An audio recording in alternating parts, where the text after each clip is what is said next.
Hello viewers, ఎలా ఉన్నారు? మీరందరూ ఆనందంగా ఉండాలి అని మనస్ఫూర్తిగా కోరుకుంటూ welcome back to our channel. నేను మీ ఆంధ్ర అమ్మాయి నిర్మల. ఇవాల్టి వీడియోలో మన వ్యూయర్స్ అందరికీ అక్షయ తృతీయ రోజున పూజకు ముందుగానే ఎటువంటి ఏర్పాట్లు చేసుకుంటే బ్రహ్మముహూర్త సమయంలో పూజను ఆచరించవచ్చు అనే విషయాలన్నింటినీ ఇవాల్టి వీడియోలో మన వ్యూయర్స్ అందరికీ షేర్ చేయబోతున్నాను. ఈ వీడియో మన వ్యూయర్స్ అందరికీ చాలా బాగా ఉపయోగపడుతుంది. రేపే అక్షయ తృతీయ కదా. అక్షయ తృతీయ రోజున బ్రహ్మముహూర్త సమయంలో కానీ సాయంత్రం సమయంలో కానీ చాలా సులభంగా పూజను ఆచరించడానికి ఈ చిన్న చిన్న టిప్స్ అనేది చాలా బాగా ఉపయోగపడతాయి. ముందుగా అయితే పీఠంను ఏర్పాటు చేసుకుని పూజ చేసుకోవాలి అనుకుంటున్నామా, పూజ మందిరంలో పూజను ఏర్పాటు చేసుకోవాలి అనుకుంటున్నామా అనే విషయాన్ని ముందుగా మైండ్లో పెట్టుకునేసి పీఠంను ఏర్పాటు చేసుకుంటున్నట్లయితే చక్కగా పీఠంను అనేది ఏర్పాటు చేసుకోవాలి. అలానే పూజ మందిరంలో ఏర్పాటు చేసుకోవాలి అంటే పూజ గదిని, అలానే అమ్మవారి చిత్రపటాలను, దేవుని చిత్రపటాలను అన్నిటినీ శుభ్రం చేసుకోవాలి. ఎలానో అమావాస్య వెళ్ళిపోయింది కదా నిన్న. సో అమావాస్య వెళ్ళిపోయిన తర్వాత చాలామంది పూజ గదిని శుభ్రం చేస్తూ ఉంటారు. అలా శుభ్రం చేసినట్లయితే మరలా శుభ్రం చేయవలసిన అవసరం లేదు. ఒకవేళ శుభ్రం చేయని వాళ్ళు ఎవరైతే ఉంటారో వాళ్ళు చక్కగా పూజ మందిరాన్ని మొత్తాన్ని శుభ్రం చేసుకునేసి అమ్మవారి చిత్రపటాన్ని కూడా చక్కగా గంధం కుంకుమ బొట్లతోటి ఇలా అందంగా అలంకరించుకోండి. అలానే కుబేర కుండలు అని ఏర్పాటు చేసుకుంటూ ఉంటాము. ఈ కుబేర కుండలను కూడా తెచ్చిపెట్టుకోండి. ఈ కుబేర కుండలు కనుక తెచ్చుకుంటే మనము ఎప్పుడు ఏ పూజ చేసినా కానీ అమ్మవారికి ఈ కుబేర కుండలలో మనము అమ్మవారికి మంగళకరమైన వస్తువులను పెట్టి పూజలో అనేది ఏర్పాటు చేసుకోవచ్చు. కుబేర కుండలను 5 కానీ, లేకపోతే 3 కానీ, లేకపోతే 7, 11 ఇలా కుబేర కుండలనైతే తెచ్చుకుంటూ ఉంటారు. మీకు ఎన్ని కుండలు అందుబాటులో ఉంటే అన్ని తెచ్చుకోండి. నేను ఇక్కడ కుబేర కుండలకు కలర్స్ అనేది వేసుకున్నాను నేనే. నాకు మంచిగా అనిపిస్తాయి అని ఇలా వేసి పెట్టుకున్నాను. అక్షయ తృతీయ రోజున ప్రత్యేకంగా అక్షయ పాత్రను ఏర్పాటు చేసుకుంటూ ఉంటాము. అక్షయ పాత్రను ఎలా ఏర్పాటు చేసుకోవాలి అనేది మన ఛానల్లో ఆల్రెడీ వీడియో అనేది అప్లోడ్ చేశాను. ఎవరికైనా ఇంట్రెస్ట్ ఉంటే డిస్క్రిప్షన్ బాక్స్లో లింక్స్ను ప్రొవైడ్ చేస్తాను, చెక్ చేయండి. అక్షయ పాత్రను ఏర్పాటు చేసుకోవటం కోసం మీడియం సైజులో ఉన్న ఒక చిన్నపాటి కుండను తీసుకుంటే సరిపోతుంది. ఈ కుండలో మనము అక్షయ పాత్రను ఏర్పాటు చేసుకోవచ్చు. అక్షయ తృతీయ రోజున అక్షయ పాత్రను ఏర్పాటు చేసుకుంటే చాలా మంచిది.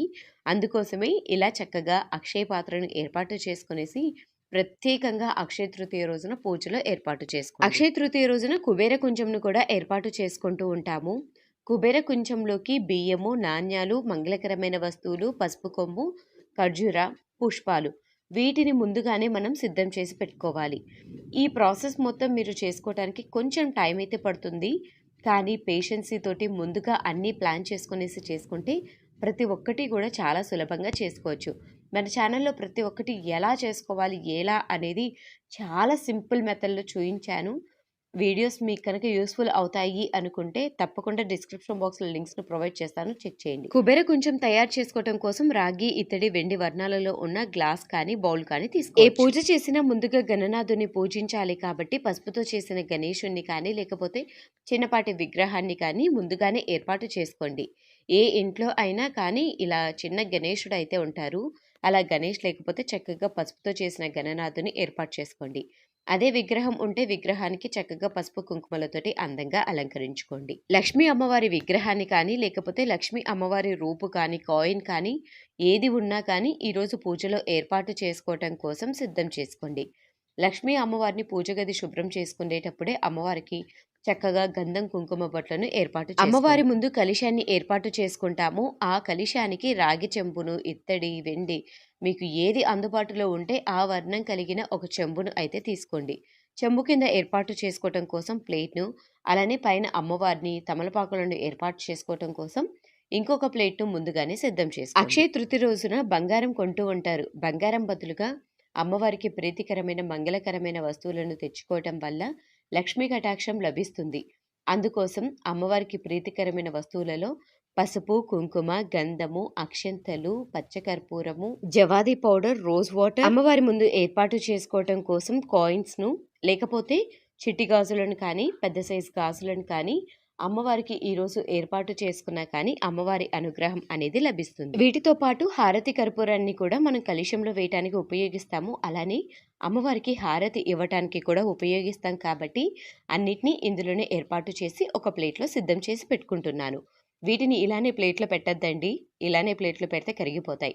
కాబట్టి బౌల్లో పెట్టుకొనేసి ఒక 8 కంటైనర్లో పెట్టుకోండి. అమ్మవారి ముందు ఏర్పాటు చేసుకోవటానికి పసుపు కుంకుమలు, అమ్మవారికి ప్రత్యేకంగా దీపాన్ని ఏర్పాటు చేసుకోవటం కోసం అమ్మవారికి ప్రీతికరమైన దీపాలలో మనము ఏ దీపాన్ని అయితే ఏర్పాటు చేసుకుంటున్నామో ఆ దీపానికి సంబంధించిన వస్తువులన్నిటినీ సిద్ధం చేసుకోండి. కామాక్షి దీపాన్ని ఏర్పాటు చేసుకుంటున్నట్లయితే కామాక్షి దీపాన్ని కింద ప్లేట్ను సిద్ధం చేసుకోవాలి. పూజకు కావాల్సినవి ప్రమిదలు. పూజకు కావలసిన ప్రమిదలను కూడా ముందుగా సిద్ధం చేసుకోండి. పూజకు కావలసిన ప్రమిదలను ముందుగానే చక్కగా పసుపు కుంకుమ గంధం బొట్లతోటి అందంగా అలంకరించుకొనేసి సిద్ధం చేసుకోండి. పూజ చేసేటప్పుడు జస్ట్ లైక్గా మనము చక్కగా గంధం కుంకుమ బొట్లను ఏర్పాటు చేసుకోవచ్చు. పూజలో మనము తమలపాకులను కానీ లేకపోతే కింద ప్లేట్లను కానీ ఉపయోగిస్తాం. మీకు అందుబాటులో ఉన్న వేటిని అయినా తీసుకోవచ్చు. అలానే హారతి ఇవ్వటానికి అమ్మవారికి ఏకచక్ర హారతితోటి దీపాలు వెలిగించటం కోసం ఏకచక్ర హారతి ఉన్న ఒక స్టాండ్ను తీసుకోండి. ఈ స్టాండ్ మీకు అందుబాటులో లేకపోతే దీనికోసం మళ్ళీ ఎక్కువగా చింతించదండి. ఇంట్లో ఉన్న వస్తువులతోటి చాలా ప్రశాంతంగా ఈ పూజను అనేది చేసుకోవచ్చు. అవి కావాలి ఇవి కావాలి అని ఓవర్గా ప్రెస్టేషన్ కావద్దు. ఎందుకంటే మన వీడియోస్ అన్నీ కూడా అందరూ పూజ చేసుకునే విధంగా ఉండాలి అనే ముఖ్య ఉద్దేశంతో షేర్ చేస్తున్నాను.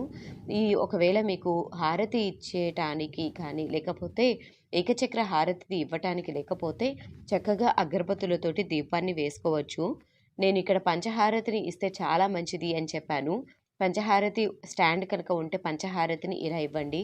లేకపోతే కర్పూరం వేసి మనం హారతి ఇస్తాం కదా, అందులోనే 5 వత్తులను వేసి 5 వత్తులను కలిపి కాకుండా విడివిడిగా వేసి దీపంతో హారతిని అయితే అమ్మవారికి ఇవ్వచ్చు. అలానే దీపారాధనకు మనకు కావాల్సింది వత్తులను కూడా సిద్ధం చేసుకోండి. అలానే మనకు కావాల్సింది అగరబత్తులు, సుగంధభరితమైన వస్తువులతోటి అమ్మవారిని పూజిస్తే చాలా మంచిది కాబట్టి అమ్మవారికి సుగంధభరితమైన ధూపాన్ని కూడా అమ్మవారికి ఏర్పాటు చేసుకోండి. ఉప్పు దీపాన్ని ఏర్పాటు చేసుకోవాలి అనుకుంటే ఉప్పు దీపానికి అలానే ఒక చిన్న బౌల్ను, ఒక పెద్దపాటి బౌల్ను ఏర్పాటు చేసుకోండి. ఈ రోజున అమ్మవారికి తాంబూలం కానీ చీర సారా ఇలాంటివి పెడుతూ ఉంటారు. అలాంటి అరేంజ్మెంట్స్ కూడా ముందుగానే సిద్ధం చేసి పెట్టుకోండి. కొందరు అమ్మవారికి ఘనంగా తాంబూలం ఇవ్వాలి అనుకుంటూ ఉంటారు. వారు ఘనంగా తాంబూలం ఇవ్వాలి అనుకున్నా కానీ వాటన్నిటినీ పక్కన పెట్టుకోండి. సులభంగా తాంబూలం ఇవ్వాలి అనుకున్న వాళ్ళు ఆకు, ఒక్క, పుష్పాలు, పసుపు, కుంకుమ ఇవి ఇచ్చినా సరిపోతుంది. ఒకవేళ మీకు అందుబాటులో ఉండి స్తోమత ఉంటే చక్కగా జాకెట్ ముక్కను ఏర్పాటు చేసుకునేసి అమ్మవారికి తాంబూలం ఇవ్వచ్చు. అలా స్తోమత లేదు అనుకునే వాళ్ళు ముందుగా నేను చెప్పినట్లుగా తాంబూలం ఇవ్వచ్చు. మీకు ఇంకా స్తోమత ఎక్కువగా ఉంది అంటే చీరను ఏర్పాటు చేసుకుని కూడా అమ్మవారికి తాంబూలం ఇవ్వచ్చు. అలానే అమ్మవారి దగ్గర మనం పూజ చేసేటప్పుడు షోడశోపచార పూజ, పంచోపచార పూజ ఇలాంటి పూజలు అన్నీ చేసేటప్పుడు మనకు ముందుగా కావాల్సింది గ్లాసు. ఇలా ఒక గ్లాస్ను అలానే స్పూన్ను కూడా ఏర్పాటు చేసుకునేసి సిద్ధం చేసుకోండి. అలానే కొబ్బరికాయ కొత్తగా అప్పుడే తెచ్చుకున్న ఒక రాక్ సాల్ట్ ప్యాకెట్ను కూడా సిద్ధం చేసుకోండి. ఇక్కడ నేను చూపించిన ప్రతి ఒక్క ఏర్పాటు కూడా గురువారం సాయంత్రానికల్లా ఏర్పాటు చేసుకోండి. అలా చేసుకున్నట్లయితే తర్వాత రోజు ఉదయాన్నే పూజ చేసుకోవడానికి సులువుగా ఉంటుంది. ఉదయం బ్రహ్మముహూర్త సమయంలో పూజ చేసుకోలేము అనుకున్న వాళ్ళు కొంచెం లేట్ అయినా పర్వాలేదు, 8:30, 9 లోపు పూజ చేసుకోండి. లేకపోతే సాయంత్రం సమయంలో పూజ చేసుకోండి. కొత్తగా బంగారం తెచ్చుకునే వాళ్ళు ఉంటారు కదా, గురువారం రోజు బంగారం తెచ్చుకునేసి శుక్రవారం రోజు పూజలో ఏర్పాటు చేసుకునేసి పూజ అనేది చేసుకోవచ్చు. అయితే ఇవాళ మీకు అక్షయ తృతీయ రోజున పూజకు కావాల్సిన ముందస్తు ఏర్పాట్లు అన్నిటినీ ఇవాల్టి వీడియోలో మన వ్యూయర్స్ అందరికీ షేర్ చేశాను అనుకుంటున్నాను. అక్షయ తృతీయకు ఇలా అన్ని ఏర్పాట్లు ముందుగానే చేసుకునేసి బ్రహ్మముహూర్త సమయంలో కానీ సాయంత్రం సమయంలో కానీ చక్కగా పూజను ఆచరించి అందరికీ అమ్మవారి అనుగ్రహం కలగాలి అని ఆ అమ్మవారిని మనస్ఫూర్తిగా కోరుకుంటున్నాను. మరొక చక్కని బ్యూటిఫుల్ వీడియోతోటి మళ్ళీ కలుద్దాం.